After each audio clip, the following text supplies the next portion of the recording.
Hello at welcome sa Cloud B Movie Recap. Ang pelikulang ikukwento natin ngayon ay ang Spicy. Halina't simulan na natin. Sa isang mundo kung saan ang lahat ng mga mamamayan ay nagsasalitang mga hayop, ang mga gawain ng gobyerno ay pinangangasiwaan din nila. Ilang lihim na agent din ang nakatira sa lungsod na ito at ginagawa ang kanilang gawain ng hindi napapansin ng publiko. Ngunit may ibang estilo ang isang agent.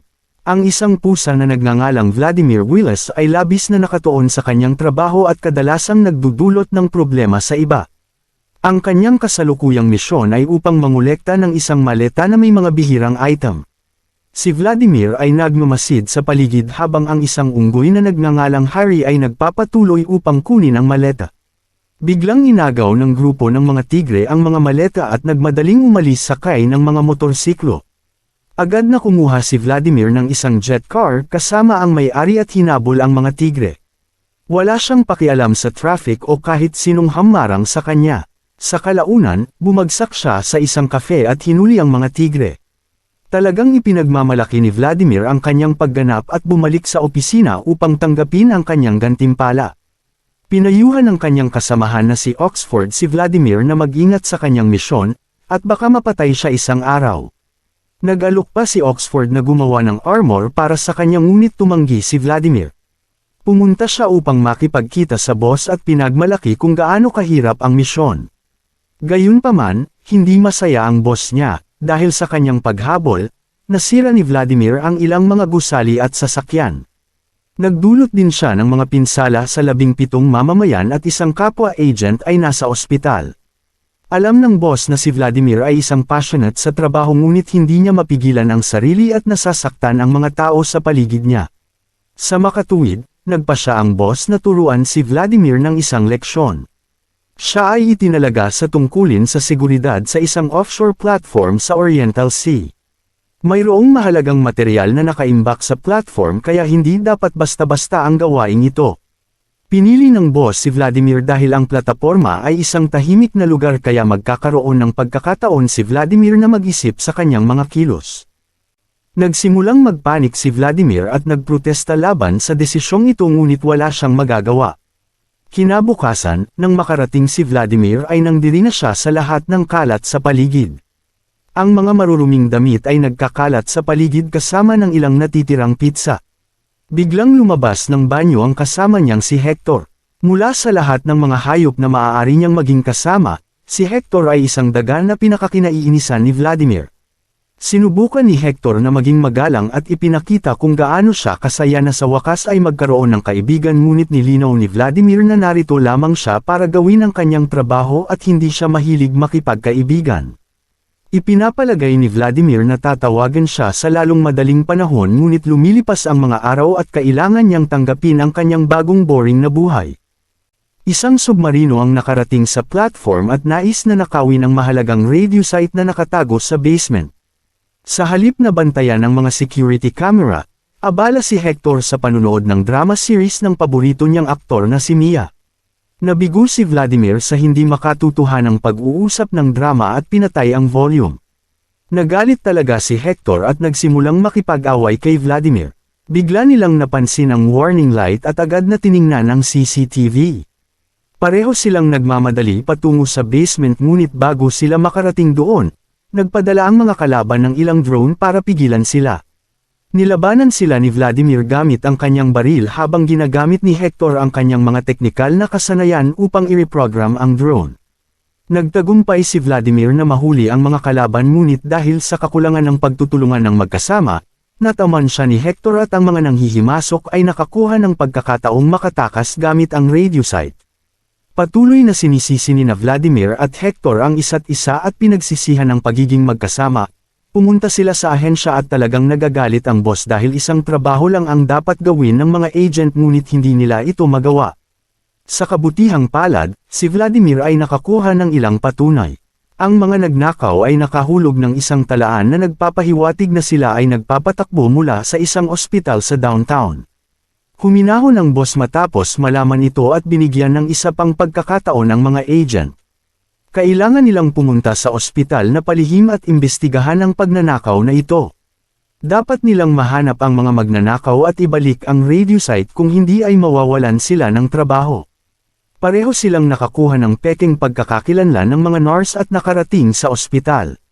Napansin ni Vladimir si Mia, ang aktres na pumapasok sa ospital.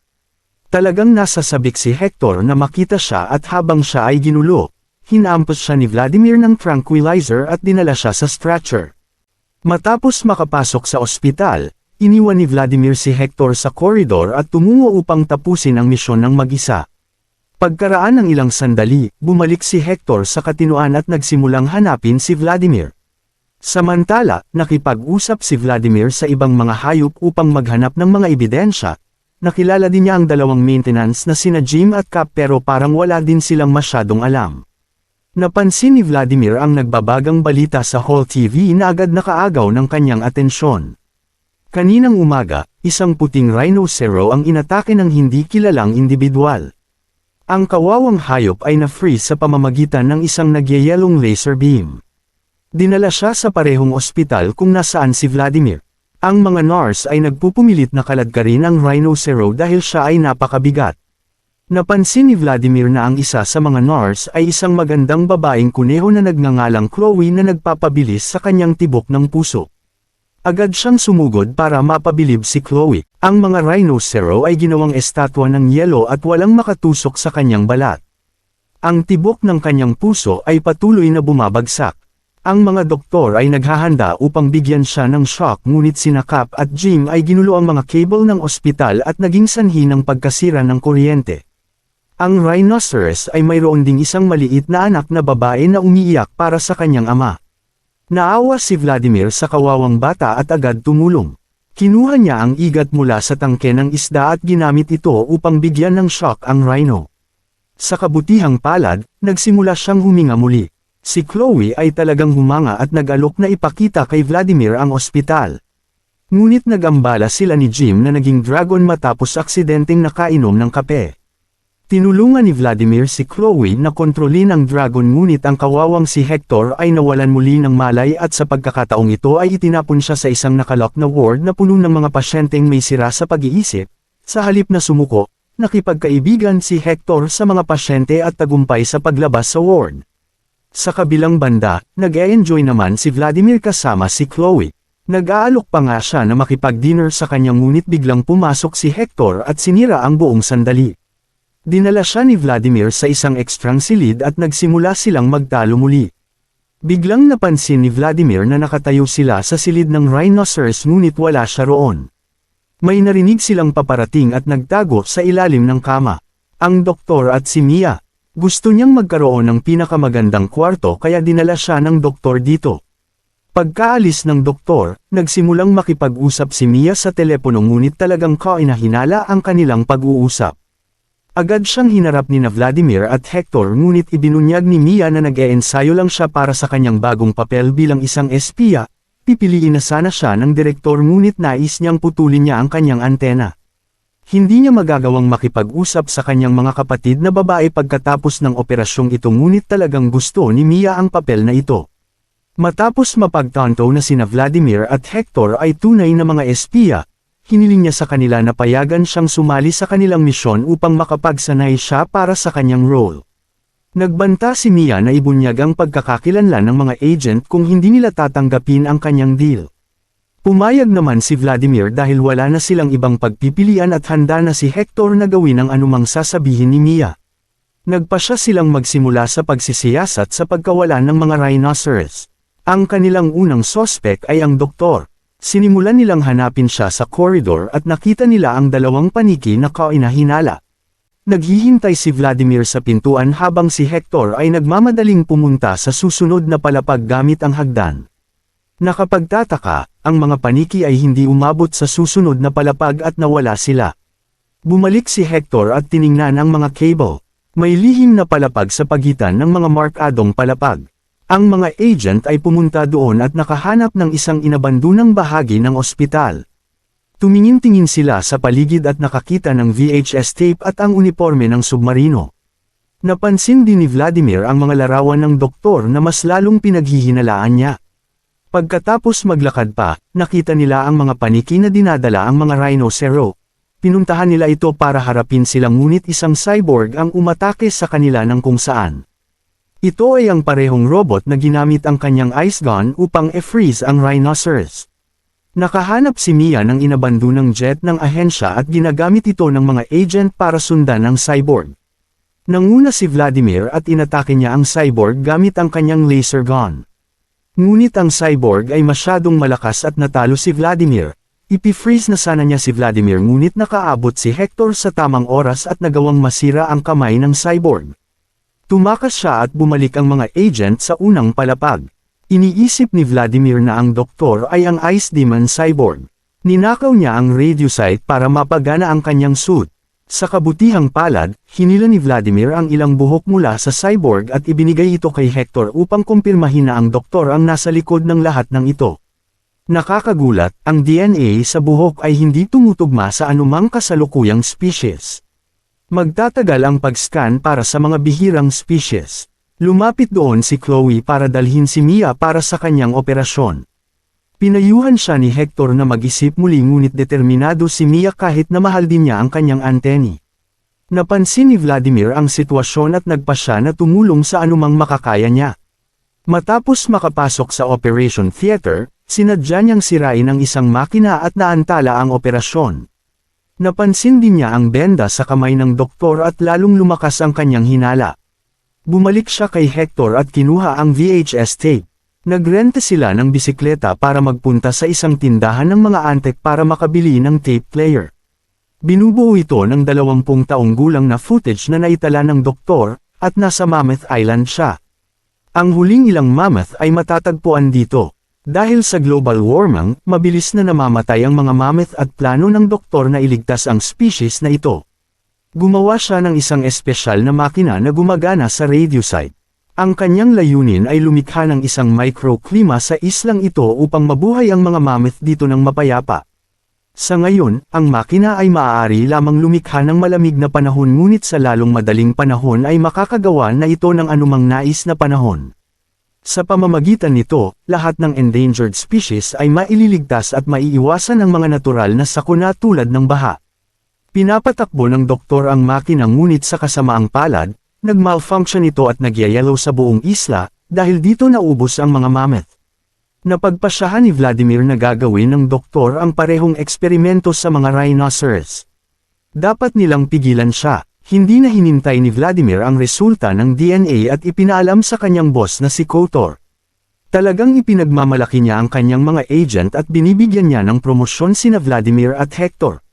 Biglang, aksidenteng nabuksan ng assistant ni Kotor ang isang sikretong compartment na naglalaman ng Ice Demon suit at lagas na buhok ng mammoth, at si Kotor pala ang demonyong yellow. Upang panatilihing ligtas ang kanyang lihim, itinapon niya sina Vladimir at Hector sa bilangguan. May nakita silang tigre doon at tinulungan siya ni Hector na tapusin ang kanyang video game. Bilang kapalit, binigyan sila ng tigre ng mapa upang makatakas sa bilangguan. Bumalik sila sa ospital at nakita si Chloe na tumulong sa doktor sa pagnanakaw ng radiosite. Dinala niya sila sa lihim na palapag upang tulungan silang maunawaan ang buong katotohanan. Talagang nahihiya ang doktor sa kanyang sarili matapos niyang aksidenteng mapatay ang mga mammoth. Itinago niya ang kanyang sarili at ipinagpatuloy ang kanyang pananaliksik sa paglikha ng mga artificial na klima. Gusto niyang tulungan ang maraming endangered species hanggat maaari at maayos ang takbo ng kanyang misyon hanggang sa ginulo ng demonyong yelo. Ipinahayag ni Vladimir na ang kanyang boss na si Kotor ay ang demonyong yelo at ipinadala na niya ang kanyang koponan upang arestuhin ang doktor. Hiniling ng mga gwardya na sumuko si Vladimir ngunit sa wakas ay naunawaan na ni Vladimir kung gaano kahalaga ang mga kaibigan at pagtutulungan ng magkakasama. Handa niyang isakripisyo ang lahat para sa kanila. Nagsimula na ang labanan at nangunguna ang pangkat ni Vladimir. Si Hector ay nagdadala din ng mga kaibigan sa pag-iisip na nagpapalakas sa koponan. Nagtagumpay sila laban sa mga gwardya ngunit si Kotor ay nakarating doon. Hinarap niya ang doktor at inihayag ang kanyang panig ng kwento. Tuwang-tuwa ang mga mammoth nang ipaliwanag ng doktor kung paano niya sila ililigtas. Ngunit medyo nag-alinlangan ang ama ni Kotor kaya isinakay niya ang kanyang anak sa isang bangka para paalisin ito. Siya lang ang nakaligtas at nagdesisyong ipaghiganti ang pagkamatay ng kanyang pamilya. Handang patayin ni Kotor ang doktor at i-freeze ang sinumang makakahadlang sa kanya. Ipi-freeze na rin niya si Vladimir ngunit isinakripisyo ni Hector ang sarili para iligtas siya. Hindi makapaniwala si Vladimir sa ginawa ni Hector. Naghahanda si Kotor na patayin ang doktor ngunit biglang dumating doon si Mia. Ginagamit niya ang kanyang anteni para tawagan ang kanyang mga kapatid, kung saan libo-libo ang bilang ang dumating.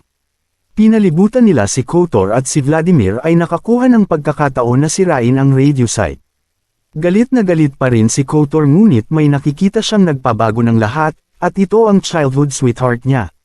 Siya ay iniligtas ng doktor at hiniling niya kay Kotor na patawarin ang lahat dahil aksidente lamang ang nangyari. Pinagaling ng doktor ang lahat na na-freeze ng demonyong yelo. Ipinagpatuloy ng doktor ang kanyang misyon at nagligtas siya ng maraming endangered species. Malapit na ring magkaanak si Kotor at hindi na mauubos ang mga mammoth. Nakuha na ni Mia ang kanyang ninanais na tungkulin at iniimbitahan si Hector bilang punong panauhin sa kanyang seremonya ng pagdiriwang. Sa wakas ay nagkaroon din ng pagkakataon sina Vladimir at Chloe na pumunta sa kanilang unang date. Dito na nagtatapos ang pelikula. Salamat sa panunood hanggang sa susunod na video.